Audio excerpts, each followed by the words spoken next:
Welcome to the Carriker Chronicles, the People Show. Checking the post of Husker Nation, brought to you by DPS Concrete Construction. Check them out at dpsconstruction.net. Now, real quick, my wife's not here today to help edit this show, so you're just going to get the raw version of the Carriker Chronicles. Shout out to my wife, Angie Carriker, and the phenomenal job that she does editing this show just about each and every day. Now, real quick, this is my reaction and top 3 takeaways from Matt Rhule's Colorado press conference. Now, one thing that I'm excited about, I love college football rivalries. I know they're almost dead with conference realignment, right?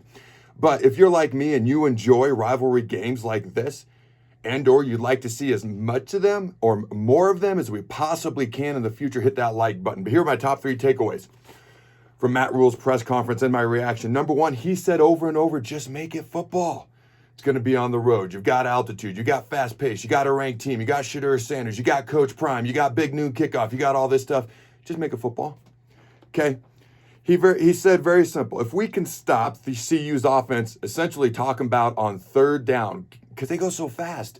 If they run 3 plays and go out, it's like 30 seconds and their defense is back out on the field. So this is essentially what he was talking about. If we can stop them essentially from converting on third downs, because he talked about our offense needing to convert on third downs better. Okay, we can use CU's tempo against them. And I'm paraphrasing here, basically. Okay, we can control the clock and try to wear them down. And this is about football. It's blocking and tackling. Make it about football. He repeated that over and over. Now I'm going to dive more into this. Number 2, we have to improve our passing game in order to have a chance versus CU. That makes a lot of sense to me. And number 3, Rhule's an incrementalist. In other words, he's a process-oriented guy, and he wants to keep getting better day by day, okay? And he has this mantra. One of them is 1%, get 1% better, okay, every time you step foot on the football field. So that's kind of his approach to this. Now, when you come back to just make it football, okay, Nebraska's been practicing against tempo all training camp. Okay, again, this has to be just football. It can't be about tempo or altitude or all this other stuff I've already mentioned, okay? And he said he's not surprised at watching what Colorado did versus TCU. He mentioned Deion Sanders is a football guy, okay? His poster was on people's walls for a reason when he was a player. Coach Prime takes football very seriously, and everything else that he does is just icing on the cake, frankly, because he's earned the right to do it. Okay, asked about Travis Hunter. Again, an unusual thing. You just got to keep it football, okay, playing both ways. The top recruit in the country a couple years ago that chose Jackson State over Florida State, then followed Coach Prime to Colorado. He said he's one of the best conditioned athletes he's ever seen. His long speed is elite, and he has great ball skills. He talked about ball skills for Colorado's players a lot. Again, my very next note, Colorado has great ball skills and will throw the ball deep at least 10 times a game. When asked about Shedeur Sanders, said he was in complete control of the game, excellent pocket movement, and deep ball accuracy. Again, just keep it football. Block out all those other distractions. Number 2, okay, that was number 1. Number 2, have to improve on the passing game. When asked about Jeff Sims, the 3 picks, okay, he hadn't been trending that way in practice, okay, and obviously that's not kind of what they were hoping for, anticipating things of that nature.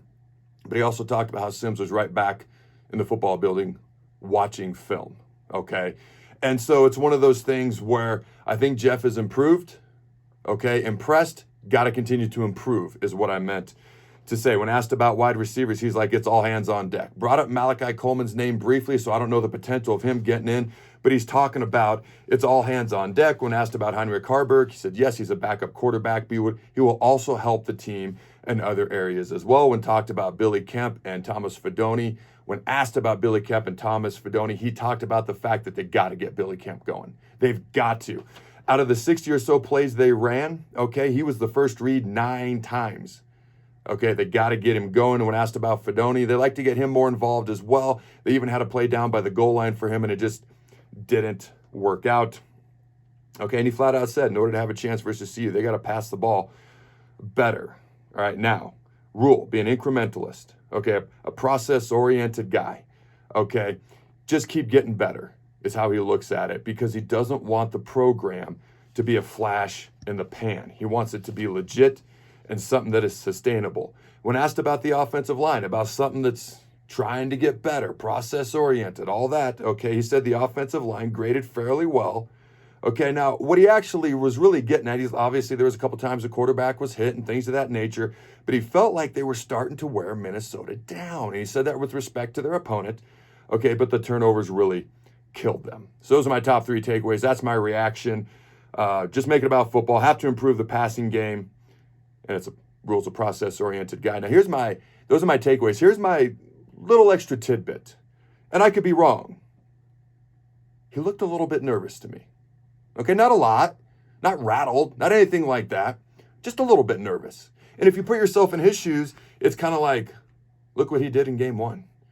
You don't think Rhule knows he's going to be compared to Deion Sanders? Now, he didn't say any of this, but you don't think he knows that? In an 0-2 start, if that happens, I don't think he was rattled. I don't think he was really nervous. Just my observation that I could be completely and utterly wrong by just a smidgen.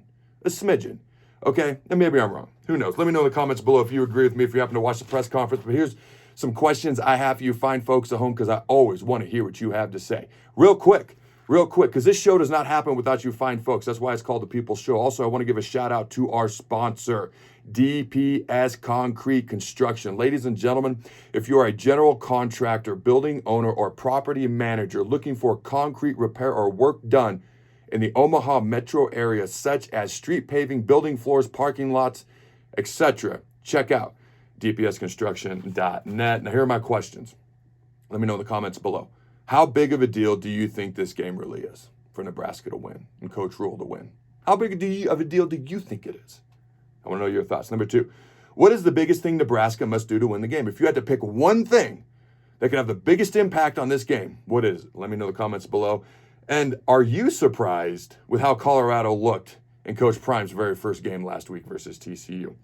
Okay, now, Coach Rhule was asked, okay, let me see my notes here, because I wrote it down. When asked to compare Nebraska to Colorado and their football program so far, a whopping 1 game in, he didn't want to comment much on CU.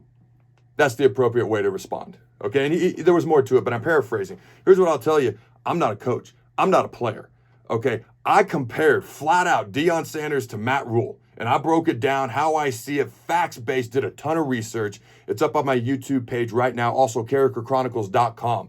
Go check it out at CarrikerChronicles.com. Also, the Big Ten show is up and running, ladies and gentlemen.